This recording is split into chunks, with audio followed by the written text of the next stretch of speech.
नमस्कार, मेरा नाम है डॉक्टर पुरु धमन और आज इस वीडियो में हम बात करने वाले हैं ड्राई वेट के बारे में। ये जो ड्राई वेट होता है, इसको जो पेशेंट डायलिसिस करवा रहे होते हैं, वो इसको समझ पाते हैं। क्योंकि जब भी वो डायलिसिस करवाने जाते हैं, तो डायलिसिस से पहले और डायलिसिस के बाद का वेट निकाला जा रहा होता है। और जो डायलिसिस के बाद वाला जो वेट होता है, उसको हम ड्राई वेट के आसपास ले जाना पसंद करते हैं। अब ड्राई वेट क्या है?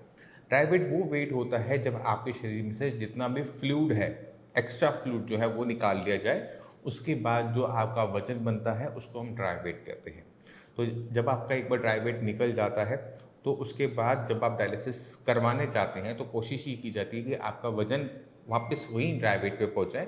क्योंकि जो आपका डायलिसिस के बीच में वेट बढ़ता है, वो फैट और मसल्स की वजह से नहीं बढ़ता, वो फ्लूइड यानी पानी के इकट्ठे होने की वजह से बढ़ता है। तो बॉडी में एक्स्ट्रा पानी है या नहीं है, कितना है, वो हमें सब कुछ पता लगता है ड्राई वेट की कैलकुलेशन से, ड्राई वेट के निकालने के बाद। अब जो ड्राई वेट है, एक और बहुत इंपॉर्टेंट चीज़ हमें बता रहा होता है कि हमारी बॉडी किस तरफ जा रही है जब हम डायलिसिस पर हैं। अगर आप देखते हैं कि आपका जो ड्राई वेट है वो कम हो रहा है, यानी डायलिसिस करवाते हैं या फिर 6 महीने पहले डायलिसिस करवाते थे, तो आपका जो ड्राई वेट था वो 85 के आसपास था। मगर अब 6 महीने बाद वो 80 हो गया है, यानी 5 किलो आपका वजन नीचे की तरफ चला गया, वो भी ड्राई वेट। तो ये एक घंटी होती है, ये एक इशारा होती है जो बता रही होती है कि कुछ ना कुछ आपके शरीर के साथ गलत हो रहा है, जिसकी वजह से आपका ड्राई वेट भी कम होता जा रहा है। यानी आपकी बॉडी में जो मसल्स हैं, जो बोन्स हैं, वो भी वीक होती चली जा रही हैं। क्यों? क्योंकि हम डायलिसिस करवा रहे हैं या फिर हम प्रॉपर तरीके से खाना नहीं खा पा रहे हैं। अगर हमारा ड्राई वेट कम होता जा रहा है, कुछ पेशेंट बहुत खुश होते हैं, अरे मेरा ड्राई वेट कम हो रहा है, मेरा ड्राई वेट कम हो रहा है। बट ये एक इशारा है कि बॉडी वीक होती चली जा रही है। अगर आपकी बॉडी वीक होती चली जाएगी, तो कुछ टाइम के बाद आप डायलिसिस करवाने लायक भी नहीं बचेंगे। क्योंकि अगर 6 महीने में 5 किलो वजन गिर रहा है, ये बहुत खतरनाक चीज़ है। तो हमने क्या करना है? इस ड्राई वेट को बढ़ाना है। ड्राई वेट में पानी नहीं रखना, ड्राई वेट के अंदर हमें रखना है मसल्स को रखना है, बोन्स को रखना है, फैट को रखना है। तो एक पेशेंट जो डायलिसिस करवा रहा है, उसको अपनी डाइट का बहुत ध्यान रखना चाहिए। जितने भी पेशेंट हैं श्रेयास के, मैं उनको हमेशा कहता हूँ कि कम से कम आप दिन में 4 बार खाना खाओ। क्यों? 3 बार तो शरीर के लिए सब खाते हैं, चौथी बार आपने डायलिसिस के लिए खाना है। क्योंकि जब भी आप डायलिसिस करवाने जाओगे, आपकी बॉडी में से विटामिन, मिनरल्स सब कुछ निकलना शुरू हो जाएगा। आपकी बॉडी में वीकनेस आनी शुरू हो जाएगी, चक्कर आने शुरू हो जाएंगे, वेट लॉस होना स्टार्ट हो जाएगा, भूख खत्म होनी शुरू हो जाएगी। तो बहुत टाइप की अलग अलग दिक्कतें आनी शुरू हो जाती हैं। और पेशेंट वीकनेस से कमज़ोर होना शुरू हो जाता है, और जैसे जैसे कमज़ोर होता चला जाता है, तो जो उसकी हार्ट की कंडीशन होती है वो भी वीक होनी शुरू हो जाती है, और पेशेंट का कार्डियक अरेस्ट होने के चांसेस बहुत ज़्यादा बढ़ जाते हैं। तो अगर पेशेंट के पास ट्रांसप्लांट का ऑप्शन नहीं है, उसके पास डायलिसिस का ही ओनली ऑप्शन है, तो उस पेशेंट को समझना चाहिए कि बिना खाए पिए अगर आप डायलिसिस करवाने जाओगे, तो कोई भी आपको बचा नहीं सकता है। आपने खाना खाना है, अच्छी तरीके से खाना खाना है। अगर आपको लगता है कि आपको खाना खाने की इच्छा नहीं हो रही या फिर वॉमिटिंग हो रही है, तो वहाँ पर डॉक्टर की इंटरफेरेंस की ज़रूरत होती है, वहाँ पर आपकी बॉडी को हेल्प करने की ज़रूरत होती है। अगर आप इसको इग्नोर करते रहोगे, तो डे बाय डे जो आप वीकनेस आप बॉडी में आ रही है, उसको आप रिकवर नहीं कर सकते। कुछ पेशेंट कहते हैं डॉक्टर साहब, अरे हो गया, कोई बात नहीं, हम रिकवर कर लेंगे।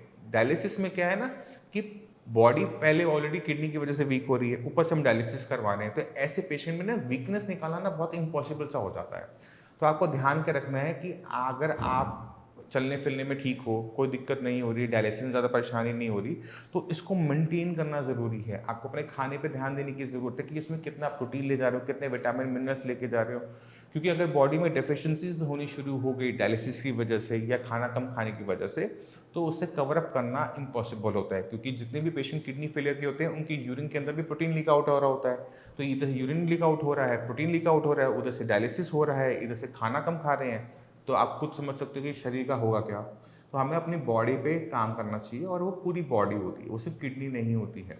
तो जितने भी किडनी फेलियर के पेशेंट आते हैं, कहते हैं डॉक्टर साहब मेरी किडनी कमज़ोर है या मेरा क्रिएटिनिन लेवल बढ़ा हुआ है, वो अपनी बॉडी को अंडरस्टैंड नहीं करते। अपनी बॉडी को ताकत दोगे, किडनी को ऑटोमेटिक तरीके से ताकत मिलेगी, किडनी को ताकत मिलेगी, किडनी काम करेगी। किडनी काम करी, क्रिएटिनिन को बाहर निकालेगी। बट क्रिएटिनिन को कम करने के चक्कर में जब आप खाना पीना बहुत टाइट कर देते हो, घी या थोड़ी टिंडा खाना शुरू कर देते हो, वो भी उबाल उबाल के, ऐसी बॉडी बहुत लंबा टाइम सर्वाइव नहीं करती, नहीं करती, नहीं करती, और वो आपके सामने है। आप पेशेंट से मिलो, किस तरह से क्रिएटिनिन लेवल डाउन होता है, यूरिया लेवल डाउन होता है खा पी कर, वो आप देखें तो समझ जाएंगे कि जो सही तरीका है वो बॉडी का ध्यान रखते हुए है, ना कि बॉडी को कमज़ोर बनाते हुए। और आज हमारे साथ हैं जगदीश जी। तो जगदीश जी के जो परेशानी है वो किडनी की तो है ही, बट वो किडनी की दिक्कत क्यों शुरू हुई ना, वो जानना आप लोगों के लिए ज़रूरी है। इनकी दिक्कत इसलिए शुरू हुई थी क्योंकि इन्होंने अपनी स्टंटिंग करवाई थी, अपने हार्ट में स्टंट डलवाए थे, क्योंकि इनकी जो आर्टरी थी, जो ब्लड सप्लाई थी, जो हार्ट को जा रही थी, वो ब्लॉक हो गई थी। हॉस्पिटल में रहे, एडमिट हुए, बट जब वो डिस्चार्ज होने लगे तब इनका क्रिएटिनिन लेवल बढ़ना शुरू हुआ। अब वो क्यों शुरू हुआ? क्योंकि जब हम स्टंट डालते हैं तो स्टंट हम एक तार के थ्रू रस्ते से डाल रहे होते हैं, पैक के रस्ते से वो डलता है, और स्टंट कहाँ तक पहुँचा है, कहाँ तक नहीं पहुँचा, उसको देखने के लिए हमारे ब्लड में एक इंक डाली जाती है, एक डाई डाली जाती है, और इसको हम ऊपर से एक्सरे से देख रहे होते हैं, सीटी मशीन से देख रहे होते हैं कि कहाँ तक हमारा स्टंट पहुँच गया है।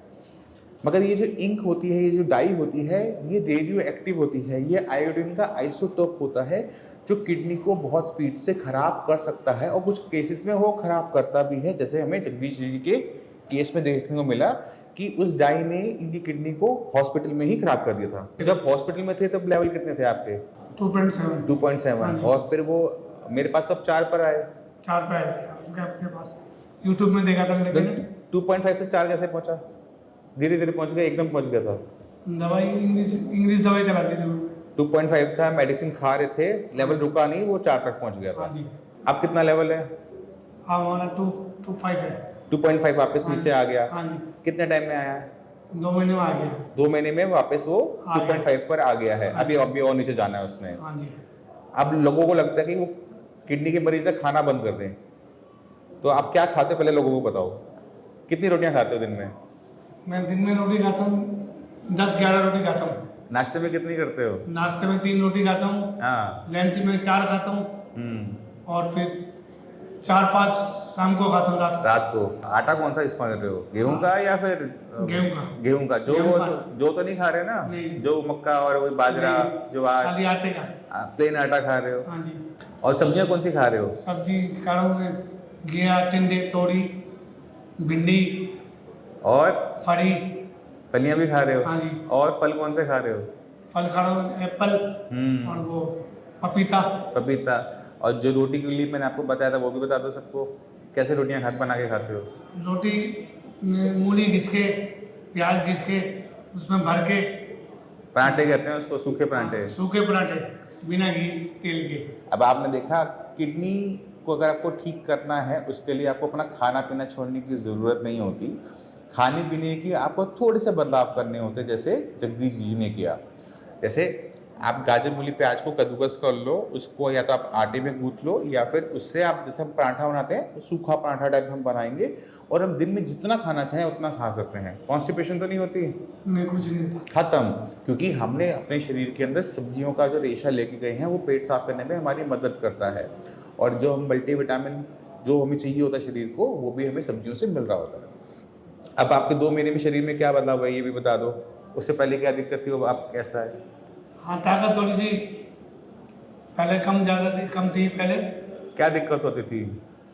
थक जाता था, बैठ जाता था, खड़ा भी नहीं हो जाता था। हाँ। अब मैं खड़ा भी हो सकता हूँ। हाँ। बैठ भी सकता हूँ, काम भी कर लेता हूँ, सारे काम करो, ताकत पहले कुछ नहीं होता था। अभी भी थोड़ा सा बोलने में थोड़ी सी जोर लगाना पड़ता है आपको? हाँ, थोड़ा सा लग रहा है। अभी वीकनेस बची हुई है जगदीश जी की, बट पहले से मच बेटर है, और 2 महीने का सिर्फ टाइम लगा है, बहुत ज़्यादा टाइम में लगता नहीं है। तो आपको समझने की ज़रूरत है कि आपको किडनी को ठीक करने के लिए भूखा रहने की ज़रूरत नहीं है। आपने अपना पूरा पेट भरना है, शरीर को पूरी ताकत देनी है। जब आप शरीर को ताकत देते हैं, किडनी को ताकत मिलती है। किडनी को जब ताकत मिलती है, किडनी काम अच्छा करती है, और क्रिएटिनिन यूरिया बाहर करती है, और आपके लेवल डाउन हो जाते हैं। तो जो गलतियां कर रहे हो, करते आ रहे हो, उनको रोकने की ज़रूरत है। शरीर को ताकत देने की ज़रूरत है, शरीर को कमज़ोर करने की ज़रूरत नहीं है। क्योंकि आपकी जो उम्र है वो सोचो, और 80 और माइनस कर लो, 80 से उसको माइनस कर लो।